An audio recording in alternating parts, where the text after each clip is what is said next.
All right. Good morning. I believe I'm live and it is 7:30. I promised you I'd be here. Not the best lighting, as I told you. I am in a hotel room in Indianapolis. And of course, hotel rooms like to give you lamps for good lighting, for dim lighting, like bedroom lighting. But that's not good lighting for Facebook Live. But I'm here and I thank you for joining me. My name is Dr. Diane Thompson, and I'm double board certified in both physical medicine and rehabilitation, as well as lifestyle medicine. Those are my two passions, and I get to do them both.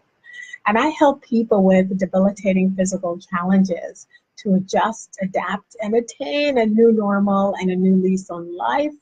And I do this with the use of lifestyle medicine because I know it's so powerful and it puts the power back in your hands, all right? So I promised you today that I was going to share with you things that I'm learning at the conference, things that are being reinforced at the conference, things that I know sometimes you don't hear about until later. And I want you to have the power of now so you can make changes in your life. I'm only going to be here for about 10 minutes because I do have to go down to the conference.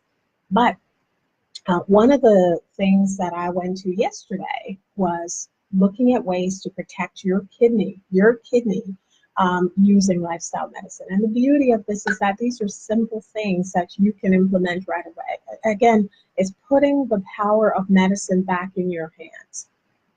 And I'm really excited about that. So one of the things to know is that with kidney disease, many people don't even know that it's a problem until it's a problem, right? So the best thing you can do is to prevent. So one of the things that you want to do is simple things. So I'm going to give you 5 simple tips. Really simple, but very effective.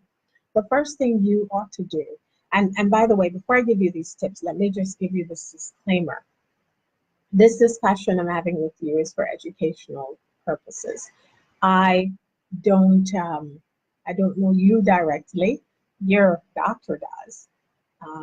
And so any changes you want to make based on anything that I've educated you on here, you should go and have a talk with that doctor first. I'm sure that person will be happy. And if they're not happy, it's because they need some education. And maybe this will prompt them to take a look because unfortunately some people are stuck in their ways, right? So the first thing is you want to protect your kidneys using these simple lifestyle medicine tips. So the first thing is to actually have a conversation with your doctor. What you want to ask your doctor is, first of all, if you're on medications, or any of these medications toxic to my kidneys? So when you go in for your next appointment, that's what you're going to ask. Are any of these medications toxic to my kidneys? Remember that many medications are processed in the liver, some in the kidney, but they're excreted many times by the kidney. So are any of these toxic to my kidneys? And also, if they are, because there's some people who have to be on medicines, and some of the medicines, unfortunately, those are the side effects. What you can then ask are there alternatives that I can use? And if they're not alternatives, is it possible for you to lower the dose and it still be effective, right? So you want to prevent at every step of the way. Yeah, I'm a rehabilitation physician, and it's interesting because I teach a lot of prevention, and I'm quite fine with, if you take care of your health, you put me out of business. I'm quite fine with that, right? So we really should focus more on prevention. I always tell my patients when I'm counseling them about stroke prevention, no amount of rehabilitation, no matter how good that rehabilitation is, no amount of rehabilitation is as good as never having the thing in the first place, right? So you want to prevent, and you want to protect your kidney and protect your health. I always say your health is your wealth. And I've met many people who would trade many, many millions of dollars to get back their health. So our goal is for you to maintain that health, all right? So that's the first conversation. You want to know from your doctor any of these medicines, and not just medicines, but supplements and vitamins that you may be taking on your own. There was a recent report about turmeric. Turmeric is a very popular supplement and has been shown to be helpful in many things, but people have taken too much of it. And what then happens is they're finding that it's damaging the liver. So you want to ask your doctor, you want to look at all the medicines, the supplements you're taking, and you want to know, can any of them, will they damage my kidney? Can I do a lower dose that's equally effective? Is there an alternative? So that's the first thing. I guarantee you, if you have that conversation with your doctor, that doctor will start to think when you come in, they'll know that you're serious about your health. The second thing is water intake. We actually know that most people walk around dehydrated, and this persistent dehydration is bad for your kidneys.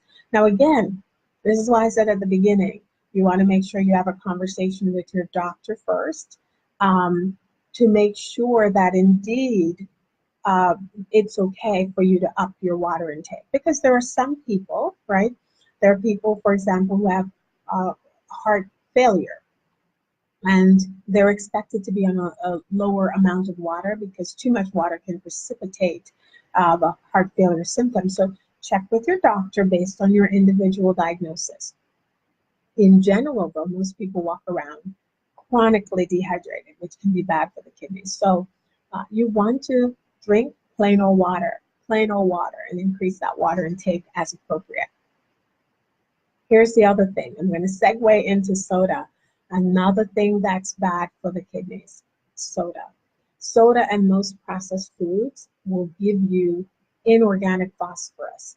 That inorganic phosphorus is bad for your kidneys, right? So, and even with the diet soda, because some people will convince themselves that, oh, this is diet soda, so it's okay.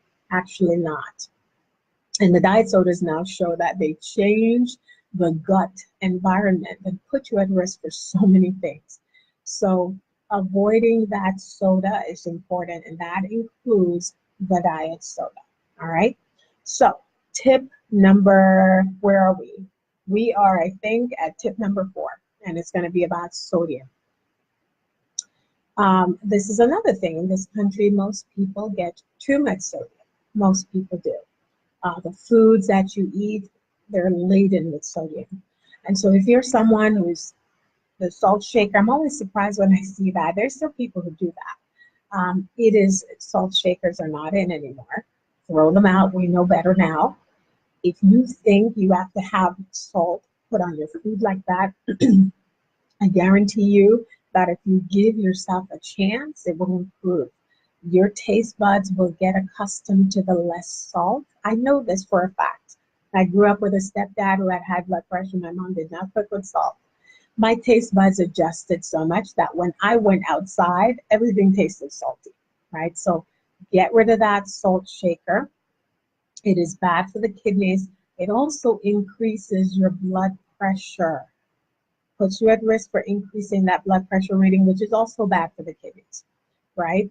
And also puts you at risk for the thing that I try to help people to prevent, which is stroke.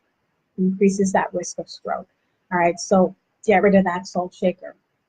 And the final tip that I'm going to give you is the protein. Again, many of us are walking around with way too much protein. We've been programmed to believe that we need to eat a lot of meat to get a lot of protein. It's a lie, people. It's a lie.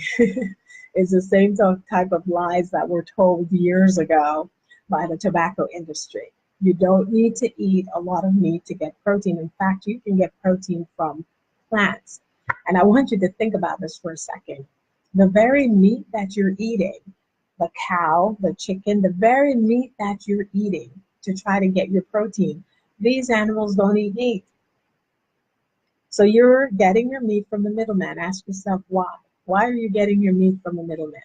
You're getting it from the middleman because the meat industry is a multi-billion-dollar industry. Somebody got to get paid. The problem is you put your health, your kidneys, and your overall health at risk.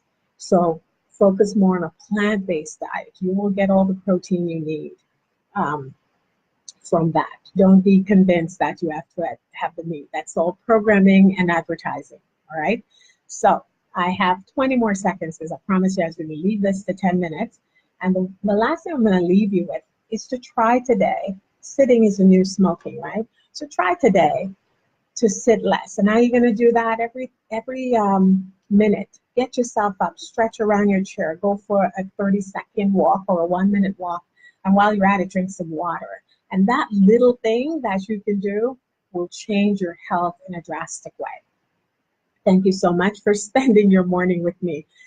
If you're catching this on the replay, put replay in. Please remember to forward this to someone else. Share it with someone else. There's someone out there who needs to hear this message.